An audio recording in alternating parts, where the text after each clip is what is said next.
Bonjour, aujourd'hui nous allons résoudre cette inéquation du second degré. Alors attention, quand le professeur demande de résoudre une inéquation sans préciser, il attend de l'élève que celui-ci résolve l'inéquation par le calcul et qu'on utilise des théorèmes. Voilà. Ça n'empêche, on peut très bien décider avant de se lancer dans les calculs de conjecturer graphiquement l'ensemble solution de l'inéquation.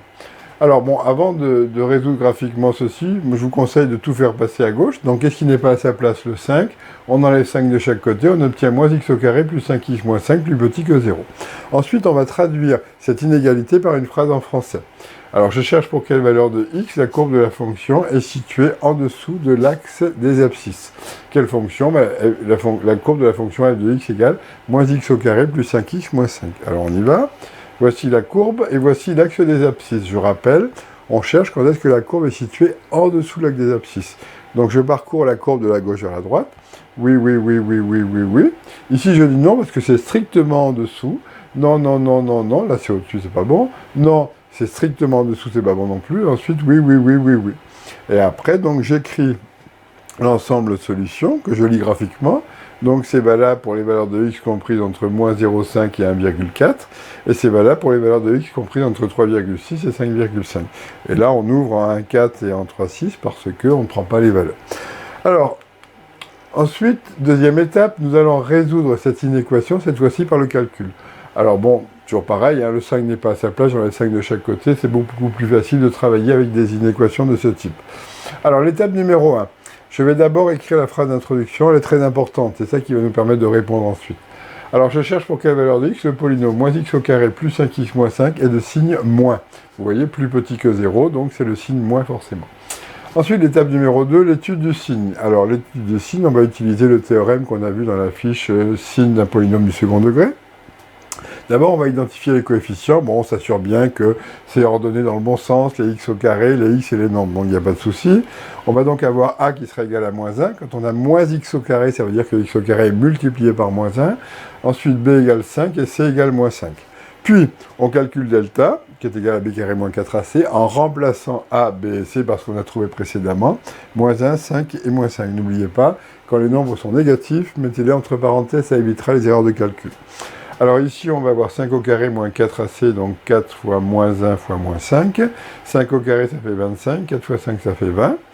Et donc, on obtient delta qui est égal à 5. Comme delta est positif, ça veut dire que l'équation admet deux solutions réelles, x1 et x2.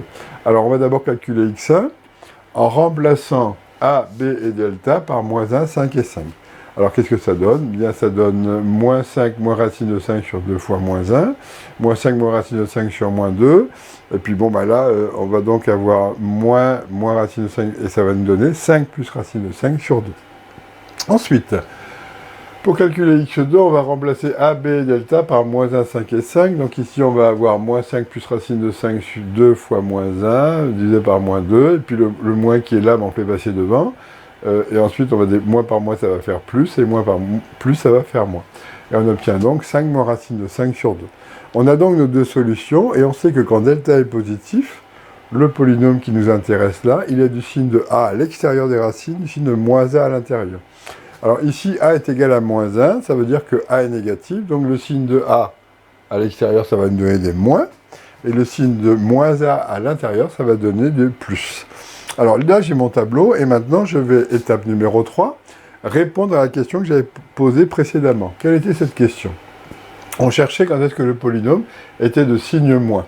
Alors, le polynôme, il est de signe moins pour la première colonne et pour la troisième colonne, qui correspond aux valeurs de x comprises entre moins l'infini et 5 moins racine de 5 sur 2, et les valeurs de x comprises entre 5 plus racine de 5 sur 2 et plus l'infini. Donc, j'écris mon ensemble de solutions sous forme de réunion d'intervalles. Donc j'ai moins l'infini, 5 moins racine de 5 sur 2, 5 plus racine de 5 sur 2 plus l'infini, attention.